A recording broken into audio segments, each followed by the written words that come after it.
लगातार है, कोरोना का खतरा अभी टला नहीं है और बार बार हर बार हम आपसे ये अपील कर रहे हैं कि मास्क जरूर पहने। हमने इसके लिए एक मुहिम भी शुरू की है, #मास्क पहनो इंडिया। इसके माध्यम से हम आपसे अपील कर रहे हैं कि आप मास्क जरूर पहने। अनलॉक की प्रक्रिया जरूर शुरू हुई है, दूसरी लहर का कहर भी थोड़ा कम हुआ है, लेकिन तीसरी लहर का खतरा आपके सामने है और उस खतरे से अगर आपको बचना है तो मास्क ही सबसे बड़ा हथियार है। सबसे पहले बात दिल्ली से बड़ी खबर आ रही है। आपको बता दें, आज शाम 4 बजे एनसीपी अध्यक्ष शरद पवार के घर पर एक बैठक होनी है, जिसमें विपक्ष के कई नेताओं के साथ कुछ गैर राजनीतिक लोग भी शामिल होंगे।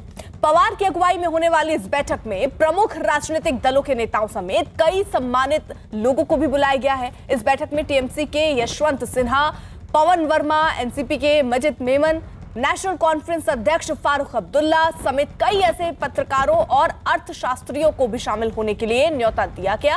कांग्रेस से जुड़े कपिल सिब्बल, विवेक तनखा और मनीष तिवारी को भी इस बैठक के लिए आमंत्रित किया गया, जो कि G23 में भी जुड़े थे, लेकिन ये लोग हिस्सा ले रहे हैं।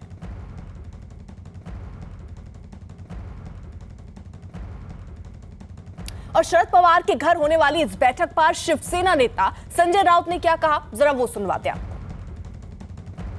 देश के बड़े नेता है, राजनीति में हो, विरोधी दल के हो, अपोजिशन के बहुत बड़े नेता हैं।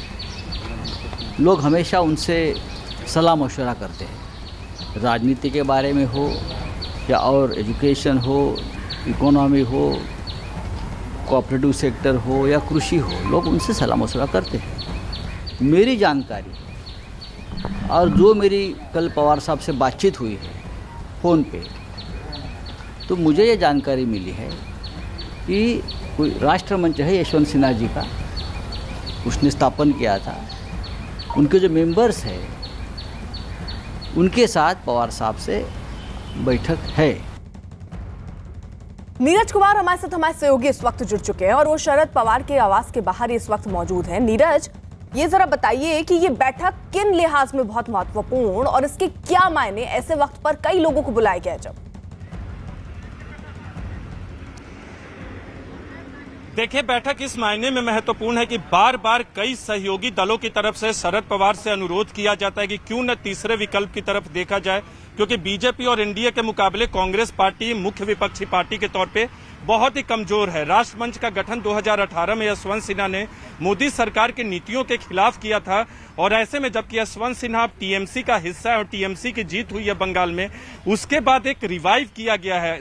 लगभग 1 साल के बाद इस बैठक का आयोजन हो रहा है और शरद पवार का पहली बार इस बैठक में हिस्सा लेना, भले ही राजनीतिक दलों के आधार पर किसी को इस बैठक में नहीं बुलाया गया है, लेकिन राजनीतिक दलों से जुड़े नेता शामिल है। तो ये राष्ट्रमंच जो है आने वाले वक्त में तीसरे विकल्प के लिए एक माध्यम न बने, इस बात से इनकार नहीं किया जा सकता, क्योंकि बार बार शरद पवार भी ये कहते रहे हैं कि उनके सहयोगी उनसे अनुरोध करते कि एक तीसरा विकल्प का गठन हो। खुद शरद पवार इस बारे में कुछ नहीं कहते हैं, लेकिन अगर बाकी पार्टियां इनके साथ आती हैं, बाकी पार्टियां किसी तीसरे मंच पर आती हैं, तो एक विकल्प बिल्कुल बन सकता है। लेकिन आज की जिस बैठक में जो नेता शामिल होंगे उनमें जो 4-5 नाम महत्वपूर्ण है, यशवंत सिन्हा, शरद पवार, मजिद मेमन, इसके अलावा आम आदमी पार्टी से सुशील गुप्ता शामिल होंगे, जयंत चौधरी जो कि आरएलडी के नए अध्यक्ष बनाए गए हैं अजीत सिंह के निधन के बाद, और कुछ कांग्रेस पार्टी के 3 नेताओं को आमंत्रित तो किया गया था लेकिन वो नहीं शामिल हो रहे हैं। 2 लोगों ने शामिल होने से इनकार किया है क्योंकि G23 के वो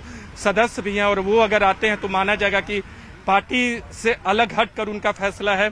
मनीष तिवारी दिल्ली में मौजूद नहीं है, आरजेडी की तरफ से कोई नहीं होगा बैठक में। हालांकि कोशिश थी कि मनोज झा इस बैठक में हिस्सा लें, सीपीआई से खुद डी राजा होंगे, सीताराम येचुरी सीपीएम से नहीं होंगे, तो एक कवायद है और बुद्धिजीवी लोग होंगे, अर्पिता। लेकिन इस बैठक का मायने यही है कि पहली बार शरद पवार कोई राजनीतिक मूव लेते हैं तो उसे कई पहलुओं के तौर पे, कई दृष्टिकोण से देखना चाहिए। और एक दृष्टिकोण यही है कि क्या आने वाले वक्त में राष्ट्रमंच के माध्यम से मोदी सरकार के खिलाफ 2024 में कोई एक नया विकल्प बन सकता है। तो इन संभावनाओं के लिए इस बैठक को देखा जा सकता है। मुद्दों पे चर्चा होगी, राजनीतिक, आर्थिक, सामाजिक कोरोना काल में सरकार की गतिविधियां कैसी रही, इन सब पे नीरज, चर्चा होगी। कल जिस तरीके से देखिए शरद पवार प्रशांत किशोर से भी मिलते हैं, उसके बाद ये जरूर कह दिया गया कि कोई तीसरे फ्रंट पे वो कोई बात नहीं कर रहे हैं, कोई ऐसी पार्टी बनाने का या कुछ ऐसी लड़ाई लड़ने का उनका कोई इरादा नहीं है। लेकिन कल वो मुलाकात और उसके बाद आज ये बैठक, क्या दोनों में कोई कनेक्शन भी देखें, क्या रणनीति बना ली गई है और आज उन रणनीति को इन तमाम लोगों के सामने रखने की कोशिश होगी? देखिए, बिल्कुल कनेक्शन के तौर पे तो देखा जा रहा था, क्योंकि 2 हफ्ते के अंदर प्रशांत किशोर ने दूसरी बार मुलाकात की थी शरद पवार से, करीब घंटे भर मुलाकात चली थी। लेकिन प्रशांत किशोर ने खुद न्यूज 18 इंडिया से बात करके इस बात को खारिज किया है कि तीसरे विकल्प से उनका किसी भी तरह से नाता या रिश्ता है, किसी तरह से वो जुड़े हैं। इसके अलावा आज जो बैठक हो रही है उससे भी उनका किसी जुड़ाव से इनकार किया। कल अर्पिता, कल 10 से 15 मिनट हमारी भी शरद पवार से बातचीत हुई थी। उनकी बातों से ऐसा मुझे लगा कि थर्ड फ्रंट के लिए इस बैठक का आयोजन भले ही ना हो, लेकिन जो मुद्दे हैं देश में उसके लिए जरूर चर्चा होगी। यशवंत सिन्हा के नेतृत्व में राष्ट्रमंच का गठन किया गया था और शरद पवार की मौजूदगी ये बताती है कि आने वाले वक्त में किसी भी संभावना से इनकार नहीं किया जा सकता। लेकिन खुद शरद पवार भी ये मानते हैं कि अगर कोई भी मोर्चा भविष्य में बनता है तो उसमें तमाम राजनीतिक दलों की सहमति होनी चाहिए, जो विपक्ष के दल हैं। लेकिन आज की बैठक से तो कांग्रेस पार्टी ही दूर है।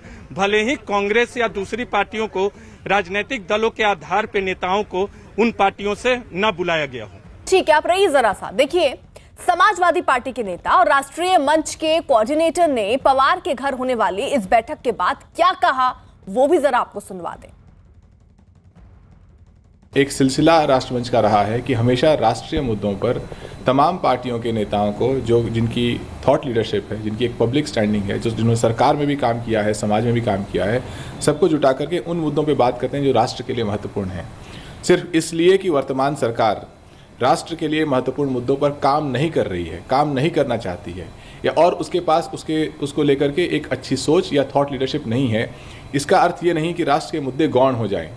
आज भी ये ज़रूरी है कि देश में नेताओं को ये सोचना होगा और देश के लोगों को ये सोचना होगा कि किस तरीके से देश की अर्थव्यवस्था पटरी पे आए, किस तरीके से युवाओं को रोज़गार मिले, किस तरीके से शिक्षा व्यवस्था बेहतर हो, हमारा जो फेडरल स्ट्रक्चर है वो कैसे बेहतर हो, और उसी तरीके से संविधान की मर्यादा कैसी रखी जाए और देश इस महामारी से कैसे लड़े। आज की मीटिंग भी देश के लिए और देश के लोगों को ये बताने के लिए ज़रूरी है कि अगर सरकार के पास विज़न नहीं है तो उससे देश का विज़न ख़त्म नहीं हो जाता। देश के लोगों के पास, देश के उन नेताओं के पास जिन्होंने लगातार देश के लिए काम किया है, एक ठोस विजन है और उस विजन के आधार पर हम 2024 के भारत का निर्माण करेंगे।